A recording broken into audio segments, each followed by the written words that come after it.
En tant que citoyenne, les députés, quand on les regarde souvent en Afrique, on pense qu'ils n'ont pas de rôle à jouer. On pense que leur rôle, c'est seulement aller faire les réunions et puis sortir. Mais ne trouves-tu pas que les députés, les législatives qui arriveront là, les nouveaux députés là ont du boulot sur la planche, puisqu'il y a beaucoup de lois qui doivent être touchées. Ce sont eux seulement qui peuvent toucher les lois, j'espère. Oui, c'est le rôle des députés et puis dans un moindre sens, le Sénat qui peut aussi toucher des lois et puis faire des propositions ou bien certaines choses. Mais moi, par exemple, je dirais que les députés chez nous ne sont qu'une caisse de résonance des partis au pouvoir. Parce que pour moi, c'est quoi un député? Pour moi, un député, c'est quelqu'un, quand je prends le cas du RHDP par exemple, les députés du RHDP ont échoué dans la mandature 2020-2025. Pour moi, en tout cas, ils ont échoué. Parce qu'en tant qu'un groupe parlementaire, chers maires, quels problèmes réels ont-ils pu résoudre que la population reconnaît comme vraiment? Ce sont les députés eux-mêmes qui ont regardé nos problèmes, ils ont écouté, ils ont déposé un projet de loi pour aider les populations. Vraiment. Et donc, c'est un échec. Par exemple, le rôle d'un député, c'est quoi? Un député doit être capable d'écouter les problèmes de sa population. Ça peut être simplement sa population même. Hein? Et puis il regarde, mais c'est un problème qui est général. Et puis lui-même, il peut faire un projet de loi. Que ça passe ou que ça ne passe pas, ça, ce n'est pas notre problème. L'essentiel est d'essayer.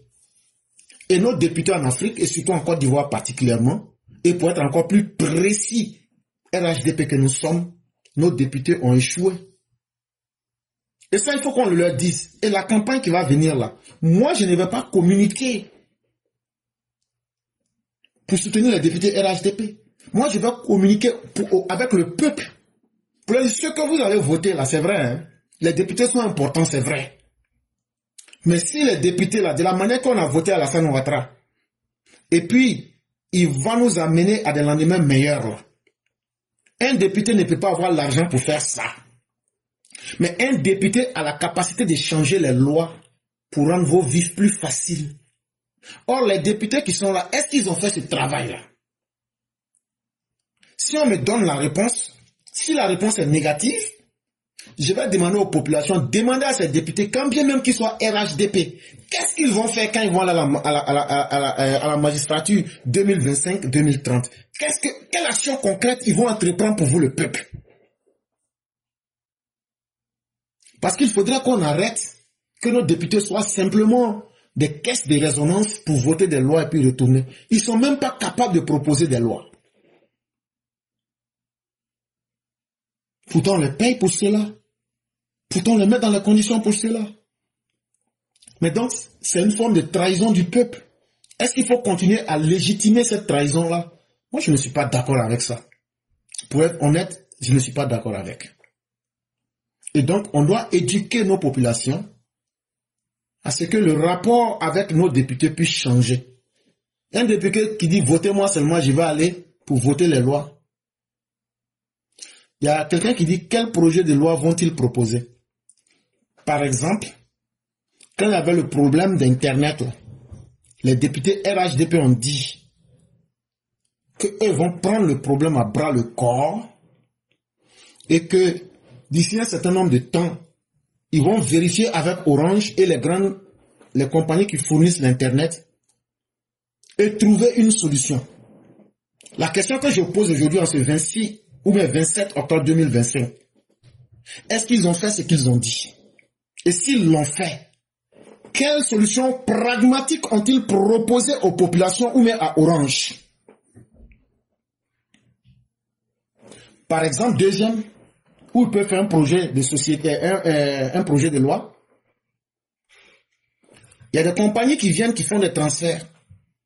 Les transferts d'argent là, les gens prennent des sommes 100 francs mais 200 francs. Est-ce que eux ils ne peuvent pas voir ces 100 francs? C'est illégal. Ils peuvent faire un projet de loi pour dire, ce n'est pas légal ce qui est fait, mais on constate. Donc nous faisons une loi pour dire, voilà ce qu'il faut. C'est très simple. Parce que les députés là, la loi peut changer la vie des personnes plus profondément qu'un pont ou une route. Donc, dans le pouvoir démocratique, chacun a un pouvoir. Quand une loi est votée, là, jusqu'à ce qu'elle se montre inefficiente, jusqu'à ce qu'elle montre ses limites, ça veut dire que cette loi est utile. Et donc, tant qu'une loi fait son utilité, ça peut être 50 ans, ça peut être 100 ans. Et c'est pourquoi dans les pays où les gens travaillent, ils ont compris leur rôle de député. Quand une loi est très bien faite, on donne même le nom même de la loi au député, pour se souvenir de cette personne. Une troisième proposition de solution, les rentes viagères. Laurent Gbagbo qui aura été le malheur suprême de la Côte d'Ivoire. Laurent Gbagbo est payé à pratiquement 17 500 000 francs CFA, sans oublier qu'il a des majordomes, sans oublier qu'il a 2 voitures V7, etc. Sans oublier qu'il a au moins 7 personnes qui doivent le garder. Laurent Gbagbo coûte très cher à la Côte d'Ivoire. Il n'est pas le seul. La loi des rentes viagères est une loi liberticide, est un complot des hommes politiques contre l'État et les payeurs d'impôts ivoiriens. Quand vous regardez, si vous dites que vous aimez vos pays, et que c'est par amour que vous avez servi votre pays, vous ne devenez pas ceux qui doivent sucer ce pays-là à vie. On ne peut pas continuer à payer quelqu'un. Eux sont mieux payés que les fonctionnaires. Ils sont mieux payés que les policiers. Ils sont mieux payés que les enseignants. Ils sont mieux payés que les sages-femmes. Ils sont mieux payés même que des juges qui sont en activité. Est-ce que notre député ne peut pas prendre le courage de dire, si vraiment quelqu'un a aimé sa nation, et que cette personne-là trouve que c'est son amour qui l'a guidé un jour à servir ce pays, on vous donne un salaire de 1 million, ça suffit. Mais quand les gens viennent en politique pour dorer leur destin et le destin de leur famille, et que c'est le pauvre paysan qui doit payer les impôts, et qu'on doit sucer ce paysan-là, ce n'est pas juste. Est-ce que les députés RHDP ne peuvent pas faire un projet de loi pour limiter les dégâts? Voilà autant de propositions qu'on aurait pu faire. Ce n'est pas parce qu'ils ne peuvent pas le faire, mais c'est parce que ça les arrange tous. Qu'ils soient de l'opposition, qu'ils soient du parti au pouvoir, ça les arrange tous. Et donc là, c'est un complot contre le peuple. Et ça, il faut avoir le courage de le dire. La loi sur les rentes viagères est une mauvaise loi. C'est une loi qui favorise trop les politiciens et qui met un bagage économique sur le dos des populations. Et ce n'est pas acceptable. Oh, le frère éclaireur, est-ce que vous ne pensez pas que, chose qu'on appelle, vu tout ce qui s'est passé au PDCI, ne pensez-vous pas que le PDCI est en danger sur ce qu'on appelle au niveau des législatives et puis les municipales? Est-ce que vous naturellement, pensez que le PDCI est en danger, je ne vais pas utiliser l'autre mot, mais ils ont, comme on appelle, gâté leur pont? naturellement, Burn the bridges. of course. Et naturellement, le PDCI s'est mis dans une situation où ce qui fait que les gens ont peur d'un serpent, c'est d'abord la tête. Et le serpent, on sait qu'il y a le venin dans son corps. Mais tant que le serpent a une tête, même sans venin, il fait peur. Parce qu'on se dit, ah, on ne sait jamais. Or, le PDCI que nous voyons aujourd'hui, là, le chef qui est à la tête s'est montré incapable sur toute la ligne. Maintenant, ceux qui devraient réellement maintenir le PDCI, eux se sont laissés berner. Les Brédoumés, les Kakou Gikaye se sont laissés berner. Donc le PDCI se retrouve aujourd'hui sans véritable chaîne de commandement. Et donc, qui va pouvoir canaliser les ambitions des uns et des autres? Parce qu'un parti politique, quand on en arrive à des élections comme les législatives ou bien les mairies, cher père, vous serez d'accord avec moi que tout le monde veut se présenter. Dans la même localité, plusieurs personnes doivent se présenter. Mais avec l'incapacité d'avoir une tête qui peut influencer réellement, est-ce que le PDCI pourra contenir les différentes velléités si on retrouve dans une localité 3 ou 4 personnes qui veulent se présenter? Ça, c'est une première question.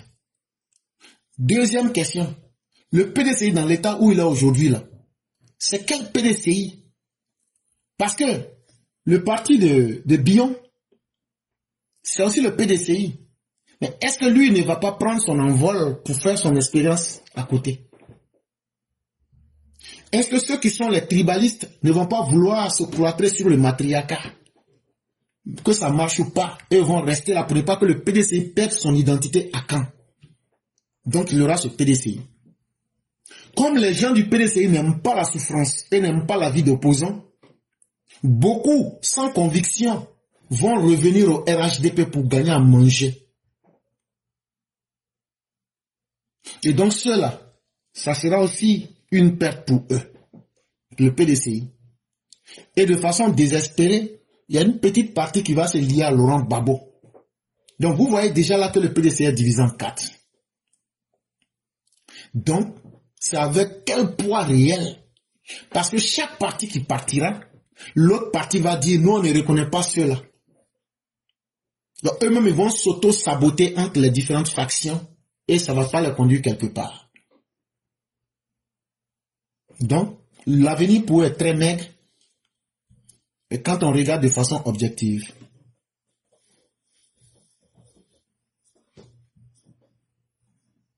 Ah, c'est clair. Ok. Comme des garçons. Merci. Merci. Et lui, comment tu vas? Je vais bien, alhamdoulilah, bien la vie.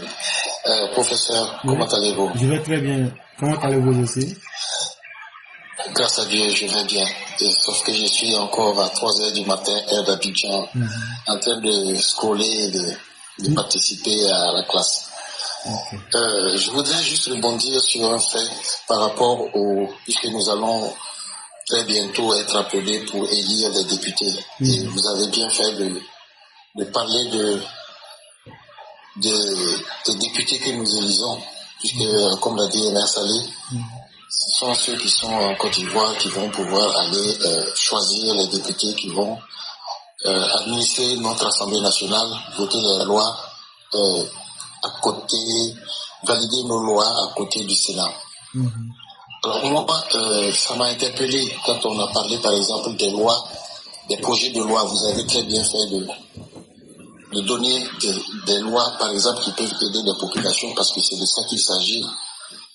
Mais je vais prendre un exemple et vous demander un peu de mieux creuser l'exemple que je vais prendre. Parce que pour moi, je crois que un député, comme il est choisi par le peuple pour gérer effectivement la cité de la nation, le député en principe devrait pouvoir, lorsqu'une loi est votée, lorsqu'une loi est décidée, lorsqu'une loi est prise, de retourner vers les administrés, donc vers ceux qui les ont élus, pour porter l'information avec tout ce qui va avec. Et je m'explique, et je prends un fait factuel. Nous avons entendu que, je crois que ça doit être dans la législature qui est en train de s'écouler, qu'il y a une loi portant amende sur les passages des piétons en dehors des passages prévus pour les piétons. Et que ça serait 2000 francs par usager de la voie publique qui ne traverse pas la chaussée aux endroits indiqués. En tant qu'utilisateur des véhicules, j'ai dit c'est fabuleux, c'est correct. Parce que ça va quand même amener effectivement à indemniser les personnes qui sont renversées lorsqu'ils traversent la chaussée sur ces passages-là. J'ai pu constater par derrière que plusieurs chaussées bitumées à Abidjan, par exemple, là où je vis, sont matérialisées par ces passages de piétons.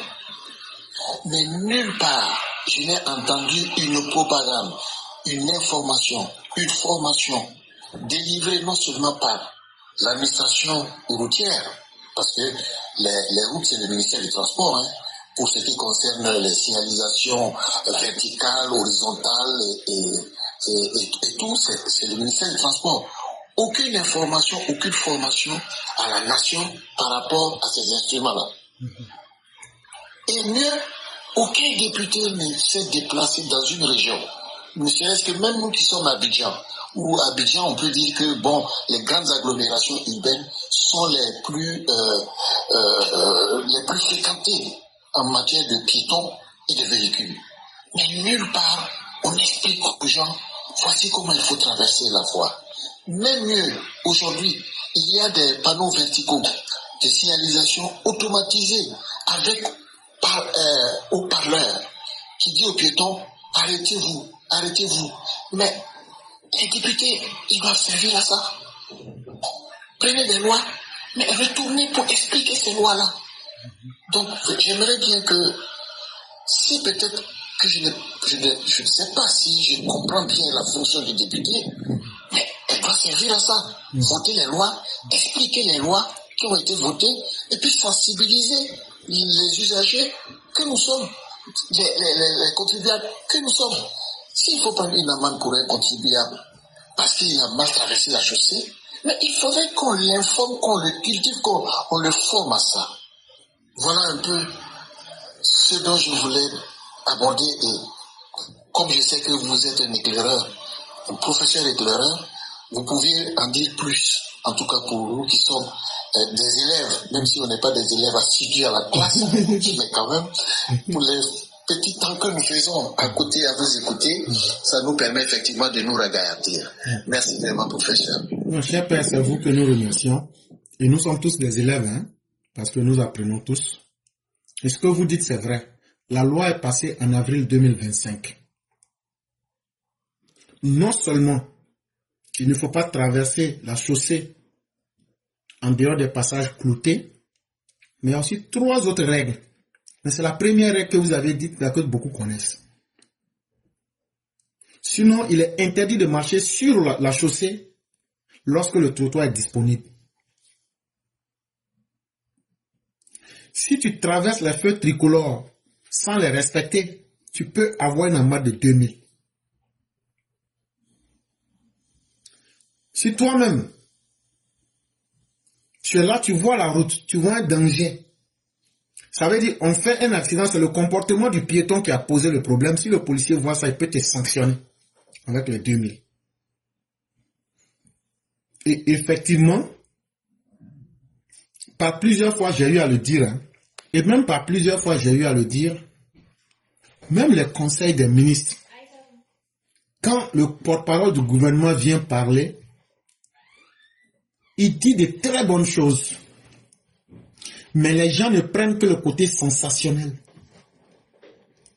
Mais les gens ne prennent pas l'entièreté du message pour bien comprendre. Or, une information comprise à moitié est un danger. Parce que le niveau de français qui est utilisé, 80% des Ivoiriens ne comprennent pas le langage. Qu'est-ce qu'il fallait faire? Il fallait refaire un travail d'éducation. Et par plusieurs fois, j'ai eu à interpeller le RHDP avec tout le grand travail que le président Ouattara a fait. S'il y avait une communication intelligente d'explication, s'il y avait une capacité d'expliquer dans un langage que les gens comprennent, le RHDP là, la communication allait vous aider. Les violences que vous avez vues là, c'est vrai que ça n'est pas allé loin, hein, mais ça allait encore diminuer ça peut-être encore de moitié encore. Il y a souvent des choses, quand tu expliques aux gens, ils te disent, ah, donc ça existe, nous on ne savait pas. Mais parce que ça n'a jamais été expliqué. Parce que le français dans lequel ça a été dit là, les gens n'ont pas compris. Or, tu ne peux pas accuser quelqu'un quand il ne comprend pas quelque chose. Le RHDP doit travailler sur sa communication pour ramener sa communication au niveau de compréhension des populations. Et c'est la même chose pour nos députés. Votre rôle là, c'est pas seulement d'aller voter des lois. Par exemple, la loi sur le loyer là, comment vous pouvez expliquer à quelqu'un? La loi qu'il ne faut pas utiliser le gaz, vous n'expliquez pas aux gens. Alors que ce sont des lois pour sauver leur vie. Mais les députés sont tellement à l'aise parce qu'on ne leur demande pas de résultats. On ne leur donne pas de feuilles de route. Et donc les gens, ils vont seulement dans les sessions et s'il y a des lois, on leur fait la proposition, comme ils sont le groupe parlementaire, ils votent et puis on leur donne des primes et puis ils s'en vont à la maison. Et après à la fin du mois, ils prennent encore 2 500 000. Donc pourquoi ils vont se tuer? C'est à nous d'insister que la population là a un droit à l'information, mais s'ils viennent expliquer qu'il y a un tel article qui dit que tout citoyen a droit à l'information et que ça se trouve dans notre constitution, eux trouvent que c'est un travail qu'on leur demande de trop. Un député, les lois que toi-même tu as votées là, c'est pas évident que tes parents ont compris ça au village.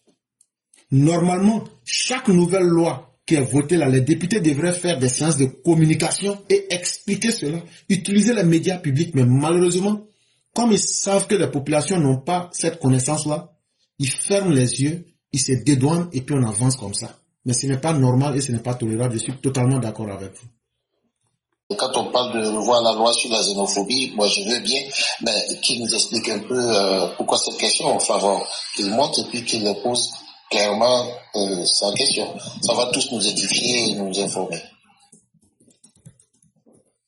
Merci. Et cette loi sur la xénophobie, moi je crois que le frère veut parler de tout ce qu'on vit actuellement, que ce soit sur les réseaux sociaux ou partout. Voilà un Milou qui était sorti aujourd'hui avec ce que j'ai fait jouer là, qui raconte n'importe quoi là. Donc moi je trouve qu'il faut vraiment sécuriser le citoyen ivoirien en fait. Non, chemin. La loi sur la xénophobie existe, c'est ce que le père comme les garçons sont en train de dire.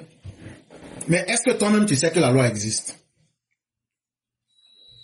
Moi je n'avais jamais su qu'il y avait une loi sur la xénophobie. Hein. Bon, faut taper sur Google article 228 du code pénal. Si tu as un deuxième téléphone là, faut taper. Mes deux téléphones sont occupés. Il n'y a pas de problème. Mais tous ceux qui nous entendent peuvent taper article 228 du code pénal. L'article 228 du code pénal ne condamne même pas la xénophobie seule. Condamne le racisme, condamne la xénophobie, condamne le tribalisme, condamne les discriminations raciales, condamne les discriminations religieuses. Et vous savez ce que ça peut te coûter si tu es condamné pour le racisme ou même tout ce que je vais. Vous savez ce que ça peut vous coûter? Non. Tu peux aller en prison pour 5 à 10 ans. Tu vas payer une amende qui est comprise entre 500 000 et 5 millions de francs CFA. Eh oui. Mais est-ce que, comme disait le père, comme des garçons, là, si on vient à la télé, moi si tu me demandes d'expliquer ça, là, si quelqu'un veut ouvrir son téléphone, bon cher, mais je fais l'exercice avec vous. Vous les Djoula, là, vous savez que vous êtes des étrangers, non? Ok. Donc quand je t'ai dit ça, tu n'es pas contente, non? Je ne suis pas contente. Donc, tu fais tout pour avoir une preuve contre moi. Donc, tu dis si tu es garçon, il faut répéter. Je répète, tu mets ton téléphone sur enregistreuse. Je te dis, vous les Djoula, là, vous êtes des étrangers. C'est considéré comme un acte de xénophobie. Oui. Ok. Ou bien, par exemple, on a vu une vidéo où quelqu'un a dit on doit dire tous les musulmans. Et puis, ils ont insulté le prophète des musulmans. Donc là, vous prenez cet enregistrement-là. Vous partez à la justice. N'importe quel musulman de Côte d'Ivoire peut faire ça. Je crois que celui qui a fait ça, il s'appelle Escobar. Si je ne me trompe pas. Maintenant, là, tu dis, comme moi, je suis musulmane, et que quelqu'un demande à ce qu'on puisse me dire, c'est une atteinte à mon identité religieuse. Je suis venu poser plainte. Ou bien même la communauté musulmane de Côte d'Ivoire, pour rendre le dossier très efficace, peut poser plainte en tant que communauté musulmane. Là, quand c'est comme ça, c'est tous les musulmans de Côte d'Ivoire. Donc, vous savez ce que l'État va faire maintenant? L'État n'a plus d'autre choix que d'aider à la manifestation de la loi, pour que la loi s'applique. La loi va demander à M. Escobar, voilà, déjà nous avons amené une vidéo que c'est sur votre plateforme, mais c'est vous qui avez dit ça. On va lui dire, bon voilà, la responsabilité dans laquelle vous vous engagez. C'est une infraction. Et vous allez devoir en payer les frais. Et si on va en justice, que l'individu perd Le minimum qu'il va faire en prison, c'est 5 ans. Le maximum qu'il peut faire, c'est 10 ans. Et les amendes qu'il va payer là, la plus petite peine, c'est 500 000. Et la plus lourde peine, ça sera 5 millions. Mais mieux, l'article 228 du Code pénal a encore été modifié par une nouvelle loi. En 2019, il y a la loi 574 du 26 juin 2019 qui est venue encore pour rendre les peines là encore plus dures, chère mère. Mais on n'explique pas aux gens. Les gens ne savent même pas qu'il y a ces lois-là. Les gens évoluent comme ça. Parce qu'en 2008, il y avait la loi 222 du 4 août 2008. C'est ça que la loi de 2019, là, 574 du 26 juin, là, est venue encore pour rendre ça plus dur. Mais qui est au courant? Comme on n'est pas au courant, les députés n'ont pas expliqué. Personne ne connaît là. Donc chacun s'amuse à faire ce qu'il veut. Et donc, alors que si on avait pris le temps d'expliquer c'est quoi d'abord le tribalisme, c'est quoi le racisme, c'est quoi la xénophobie, c'est quoi le tribalisme, c'est quoi la discrimination religieuse mais raciale. Et quand tu fais ça, voilà ce que ça peut te coûter. Si on dit ça que les gens entendent et qu'on les éduque avec ça, ils vont changer leur comportement. Je n'ai pas envie de payer 500 000 francs et puis 5 ans en prison pour rien. Donc attends, je vais changer ma manière de parler. Ça c'est clair. Mais on n'éduque pas les populations. Et la première éducation qui est facile pour tout le monde, c'est l'information. Et c'est pourquoi nous disons, qui que vous soyez, ne vous privez pas volontairement de l'information. Si ça ne t'aide pas aujourd'hui, là, demain ça va t'aider. Ou bien, un jour tu vas trouver quelqu'un, l'information que toi tu as là, ça va aider la personne. Ça c'est clair. Voilà.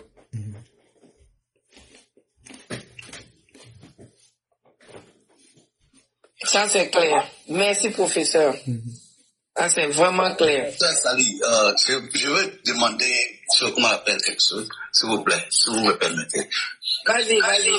Ok, chose qu'on appelle, éclairez, pensez-vous pas que c'est une responsabilité commune, ce problème de, par exemple, ce que Escobar a dit, si les musulmans qui étaient en France, disons les Africains ou bien les Ivoiriens, parlons des Ivoiriens, s'ils prenaient cette vidéo, et puis il partait porter plainte, vous pensez que chose qu'on appelle, il n'allait pas être interpellé? Parce que je ne pense pas que quelqu'un peut faire ça ici aux États-Unis. Hein.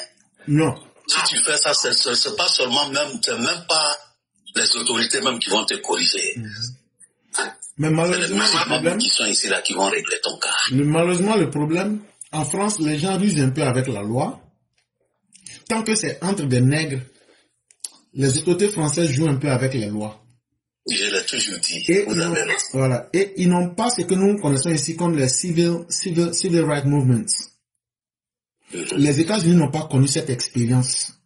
Vous savez, si vous avez les community guides avec les civil rights movements, où les gens ont la possibilité de se mettre ensemble pour exiger certaines choses. Si c'était que c'était aux Français en France, vous aurez vu le Conseil national des musulmans français se lever. Mais comme c'est entre des pauvres Africains qui ne savent même pas ce qu'ils veulent dans la vie, qui va perdre son temps avec des gens qui ne savent pas ce qu'ils veulent? Évidemment. Ça, donc, voilà, donc les gens se disent, il faut les laisser là-bas dans leur merde. C'est ça le drame de l'affaire aussi. Ok, maintenant ce que je voulais proposer ce qu'on appelle sur l'immigration. Je pense qu'une réforme est très importante, très nécessaire en Côte d'Ivoire.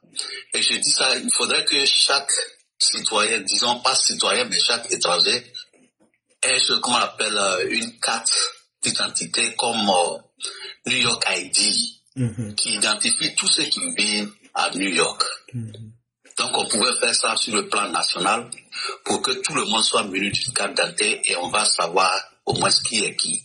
C'est pas une carte de séjour, mais une carte d'identification. Donc en cas de cas, si quelque chose se passe, on pourra identifier les gens. Parce qu'il y a des gens qui vivent en Côte d'Ivoire sans papier même. Donc quand ils commettent des crimes, c'est difficile de les attraper parce que ils n'ont pas des emprunts dans le système. Donc même si on part sur le lieu et qu'on fait sur les trucs scientifiques, on ne pourra pas, même si on recueille ce qu'on appelle les emprunts, on ne pourra pas ce qu'on appelle les identifier parce qu'ils ne sont pas passés déjà par par le système pour avoir les empreintes dans le système. Parce que c'est ce qu'on fait ici pour attraper souvent les gens facilement. Donc pour moi, personnellement, voilà ce que vraiment je demande, comme on appelle au gouvernement, de faire une réforme. Et que chaque personne qui vit sur le territoire ivoirien doit se munir d'une carte d'identité, pouvoir l'identifier avec une adresse, bien lieu d'application, tout. Et en cas de cas, on pourrait savoir faciliter les recherches et tout ça. En tout cas, c'est ce que moi je pense, quoi. C'est ce que vraiment, ça me va droit au cœur. Ce que vous dites est juste. Ce que vous dites est correct. Ce n'est pas une loi sur l'immigration, mais c'est une loi sur l'identification. Parce que l'identification est différente de l'immigration. L'identification, c'est être capable de donner soit un numéro de sécurité sociale, par exemple, ou bien un numéro d'identifiant unique, ou bien un élément qui permet d'identifier chaque personne. Ça, c'est l'identification. Pour qu'on sache... Excusez-moi, si vous pouvez corriger, je vais parler de choses qu'on appelle, disons, les étrangers qui vivent. J'ai compris. Si vous me suivez, si vous ne me laissez pas, je vais perdre mon fil. Ok, quand vous avez parlé, je ne parle pas. Excusez-moi. Et si vous ne prenez pas le temps de m'écouter, moi, je ne développe pas une question seulement à partir de votre question. Je vais toucher tous ces aspects.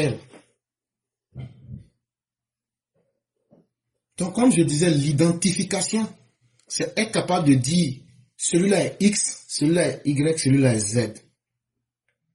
Aux États-Unis, on le fait à travers le numéro de sécurité sociale. À partir de ton numéro de sécurité sociale, c'est lié à tout ce que tu fais. Et c'est très développé, c'est très organisé. Maintenant, le véritable objectif que vous voulez toucher dans votre question, c'est le problème même de l'immigration et l'identification de ceux qui rentrent en Côte d'Ivoire. Parce que ce n'est pas seulement le problème d'identification, mais c'est comment être capable d'identifier ces personnes et comment gérer de manière correcte les sorties et les entrées.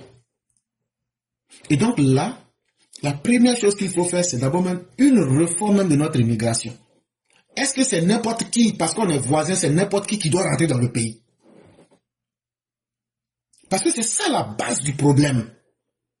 Parce qu'avec les accords de la CEDEAO qui disent que la libre circulation des membres, ça permettait à n'importe qui de la CEDEAO de circuler. Mais à partir du moment où nous ne sommes plus dans le même bloc idéologique, où ils disent qu'eux sont AES et qu'ils ne sont pas dans la CEDEAO, ça veut dire qu'on doit maintenant leur imposer une libre circulation. Parce qu'on ne sait pas ce qu'ils sont en train de développer dans leur bloc. Donc, on doit prendre toutes les mesures pour que ces personnes qui rentrent dans l'espace CEDEAO, on doit mettre des normes pour dire voilà comment à partir de maintenant, voilà avant de rentrer, même si on est voisin, voilà comment vous devez rentrer. Et toute personne qui sera prise, qui ne remplit pas ces conditions, on les ramène automatiquement de l'autre côté. Et donc, il y a d'abord une réforme du modèle d'immigration que nous avons parce que les rapports entre les États ont changé. Quand on était CEDEAO, il n'y avait pas de problème. Mais maintenant qu'il y a CEDEAO et AES, il faut maintenant mettre des barrières. Et donc, dans cette réforme de l'immigration, il faut étudier même la méthode.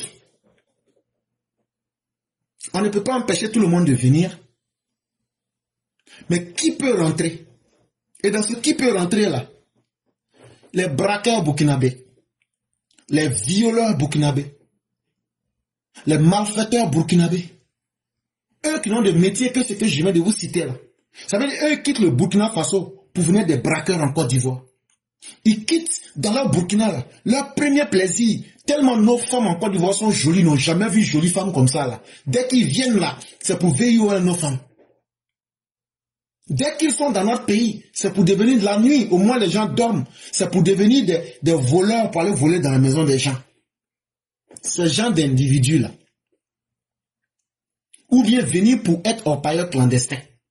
Mais une fois qu'on attrape ces gens de personnes là, on doit créer un fichier unique pour ces étrangers qui ont commis des crimes. Et puis quand on les reprend une deuxième fois là, c'est fini pour eux.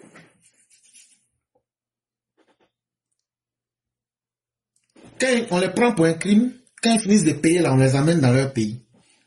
On leur dit, si on vous prend cette fois-ci, ça c'est fini pour vous. Et j'espère que c'est fini pour vous. On doit leur expliquer ce que ça veut dire.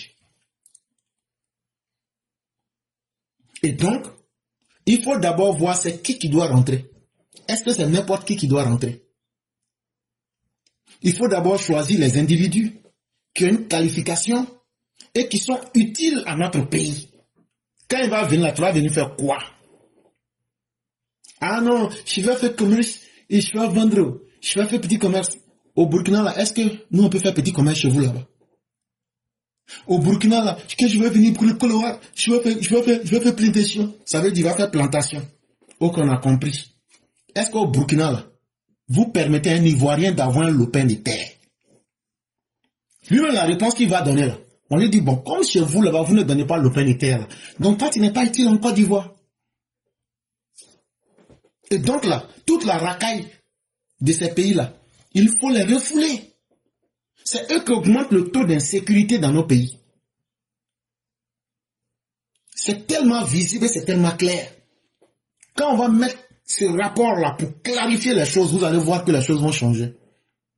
Et ça va permettre à ceux qui sont déjà d'être corrects et de s'aligner. Et donc, moi, je trouve que le problème, il y a l'identification, mais il y a la réforme même véritable. Et donc ça, on pourra le faire avec, par exemple, dans l'immigration, ceux qui rentrent, dès qu'ils rentrent, on sait pourquoi il est rentré, et c'est parce que nous-mêmes aussi, la raison pour laquelle il est rentré là, c'est une raison qui peut nous aussi nous arranger. Et donc on lui délivre une carte.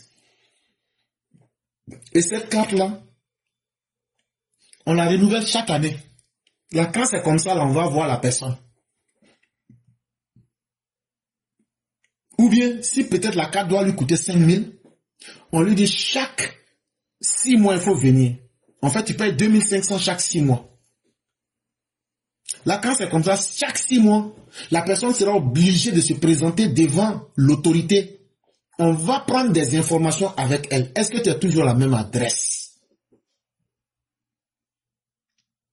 Et donc, tout ça, ça va aider pour pouvoir mieux les canaliser et puis mettre les choses en place. Voilà un peu ce que j'aurais pu dire. Vraiment, ça serait une très très bonne idée. Merci. Oui, merci éclaireur. Alors, je voudrais rassurer un peu le frère Raphaël et abonder dans le sens de l'identification.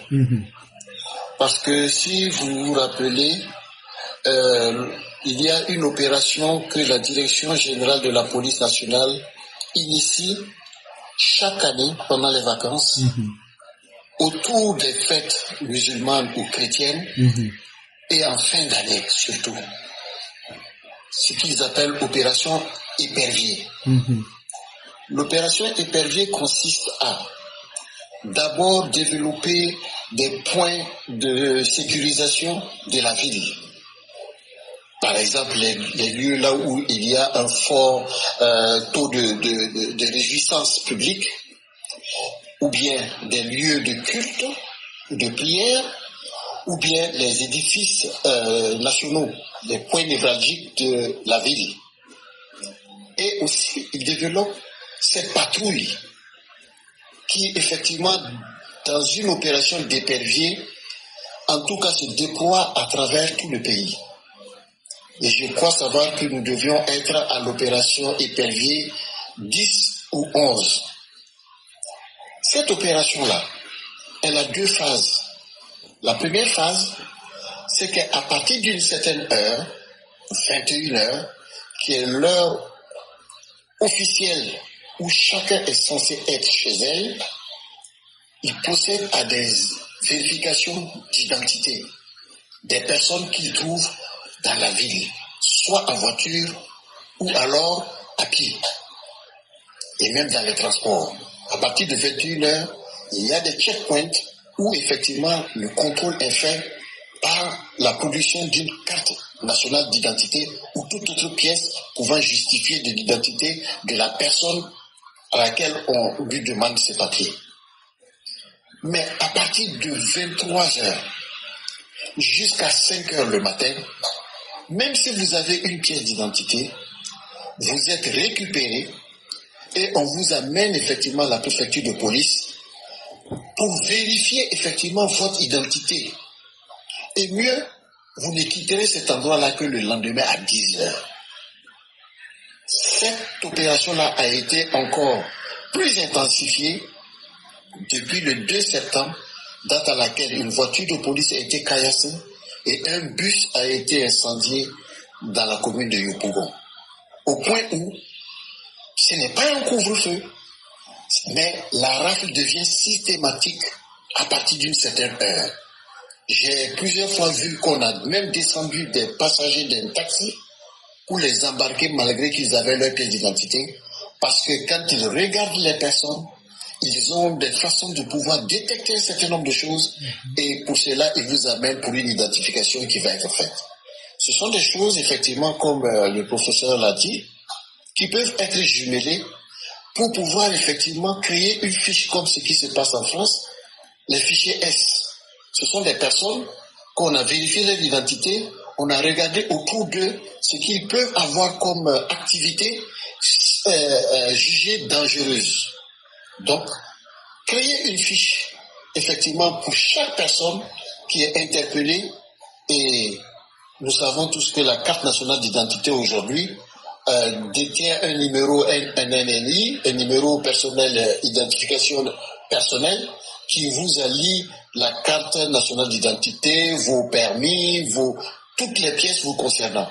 Un numéro unique. Et ça, franchement, je crois que on a besoin encore de l'information. Il faut informer les gens.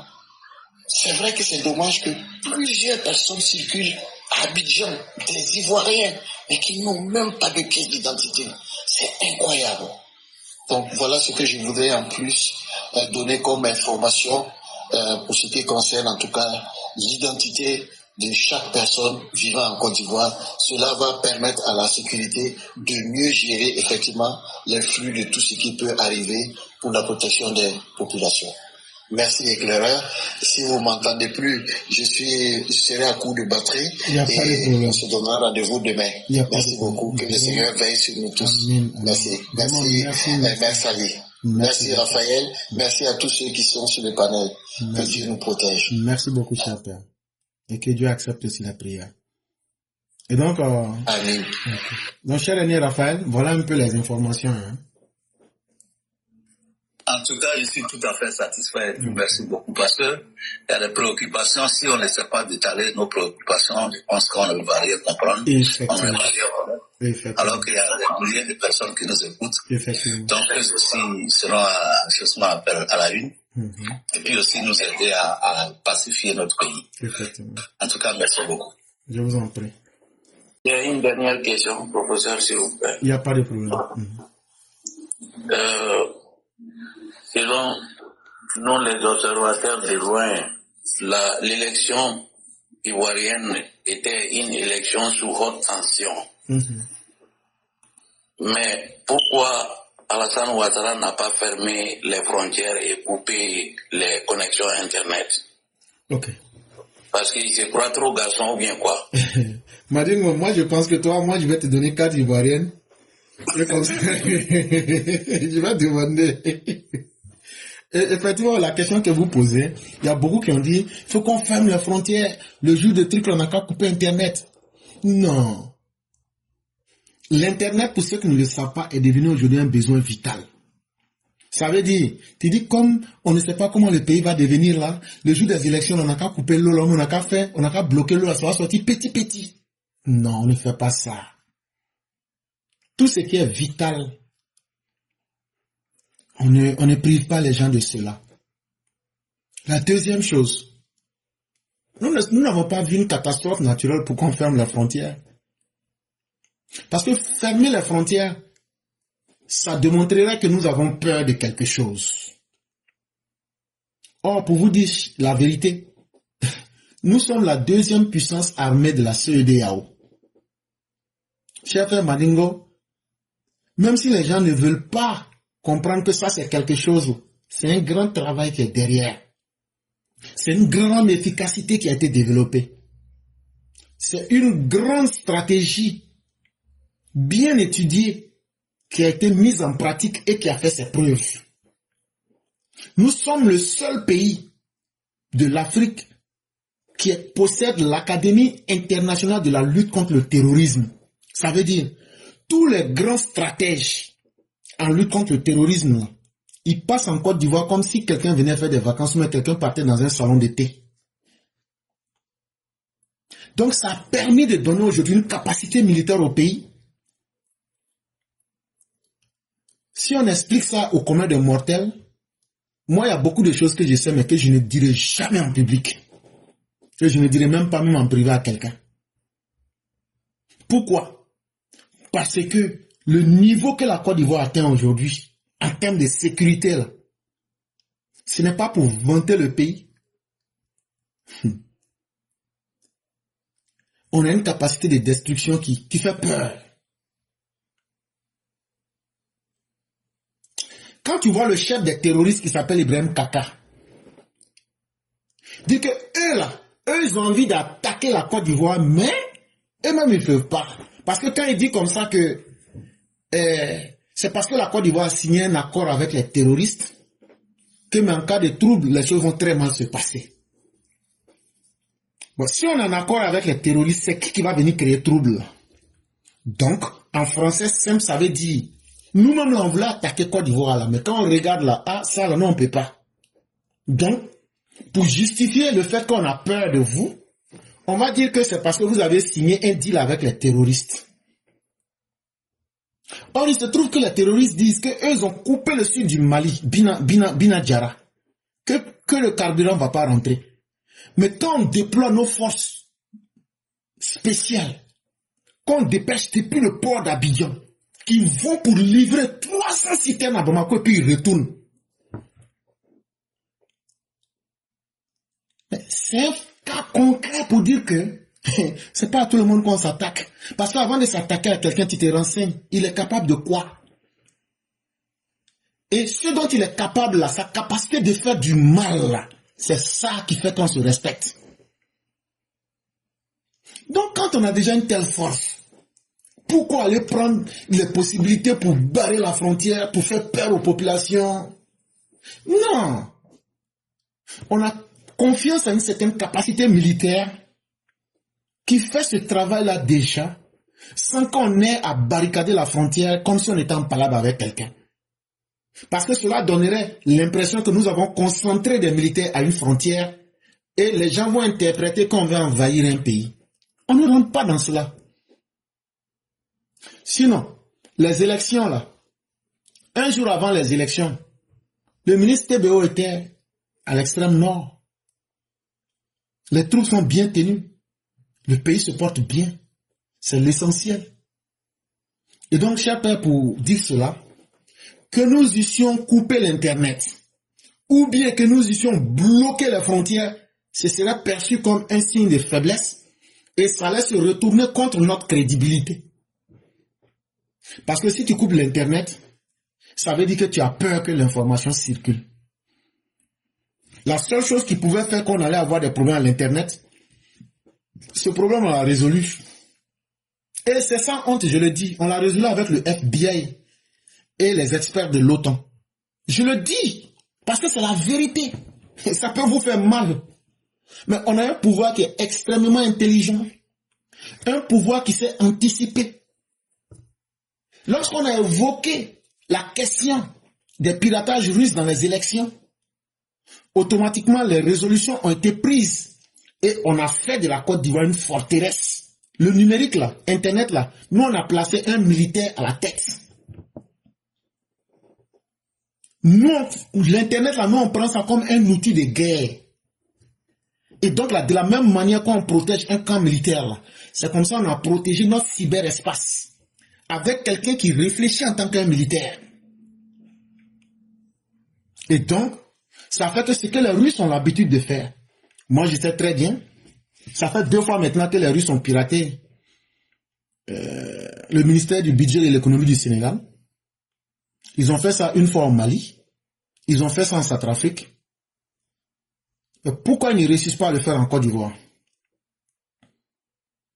Parce que nous avons militarisé notre secteur, et je pense que j'ai fait une émission sur ça. Je ne suis pas rentré dans les questions mais des détails pour trop expliquer. Mais c'est que les gens peuvent savoir et qu'on peut leur expliquer. J'ai donné ça comme ça pour passer. Mais aujourd'hui, là, on a fait ces élections-là. Est-ce que vous avez entendu qu'il y a eu coupure Internet ou bien qu'il y a eu cyberattaque et autres? C'est parce qu'il y a eu du très grand travail par anticipation. Et c'est ça le mérite de notre gouvernement. C'est que toute problématique, c'est que quand on est sur les réseaux sociaux, on pense qu'on n'est pas écouté. C'est faux. Il y a des plateformes qui disent des choses très utiles. Et ces gens de l'ANSI qui écoutent là disent, ah, il y a des gens là-bas, là, eux, on a l'impression que ce ne sont pas des couillons, hein, parce qu'ils abordent des questions et ils savent de quoi ils parlent. Et donc, quand on écoute ces gens, on peut trouver que certaines de leurs suggestions font sens. Et donc, c'est un gouvernement qui a développé une capacité d'écoute qui aide beaucoup. Tout le monde est écouté. Ceux qui veulent faire la promotion de ce qui n'est pas bien, un jour vont assumer les conséquences.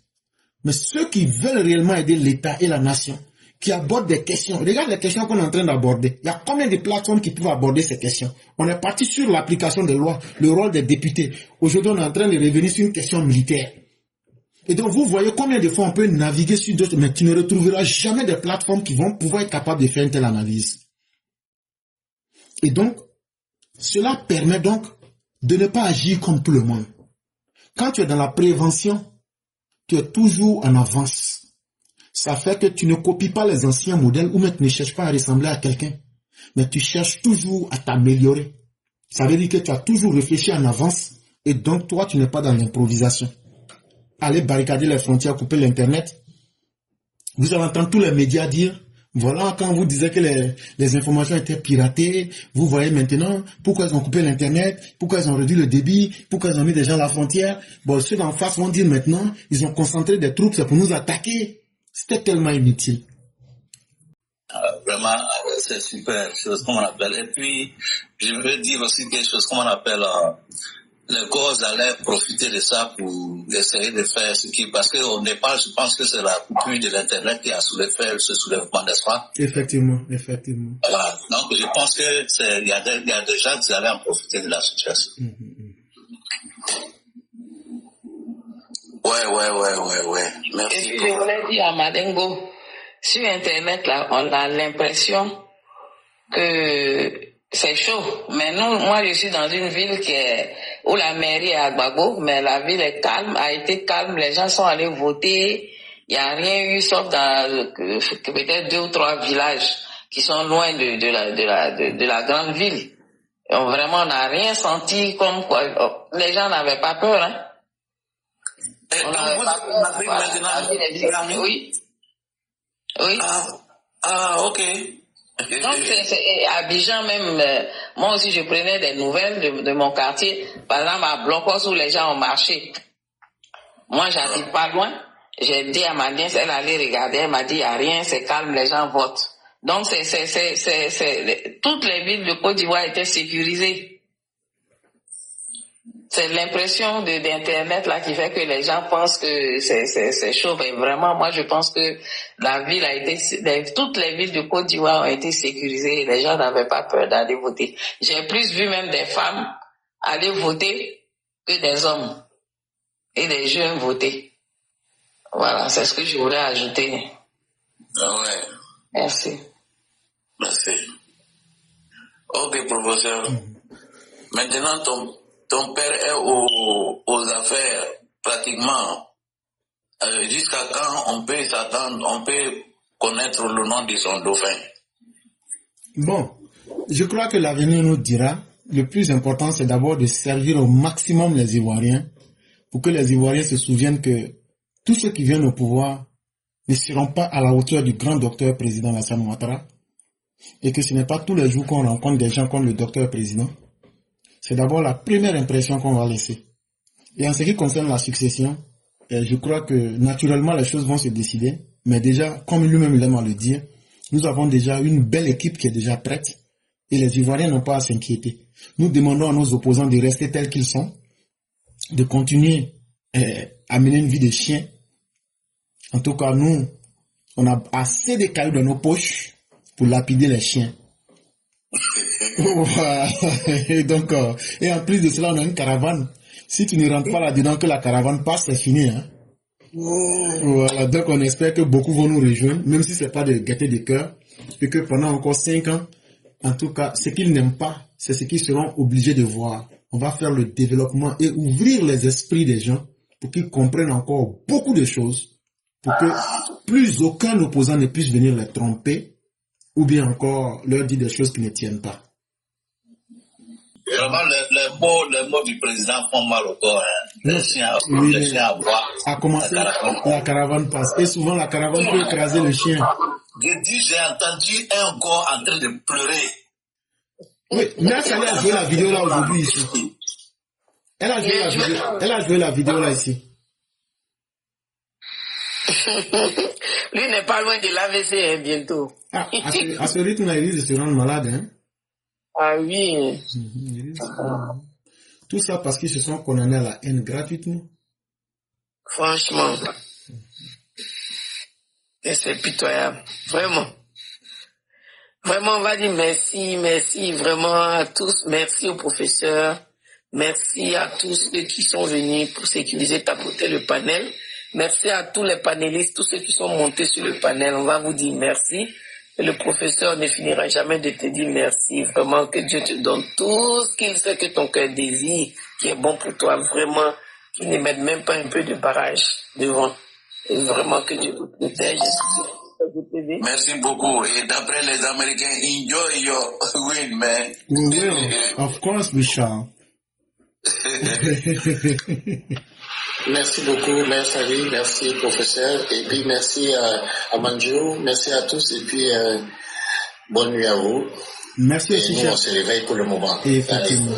Merci beaucoup. Je me suis dit, c'est quel gars qui vient se donner la nuit là? Non. Pardon?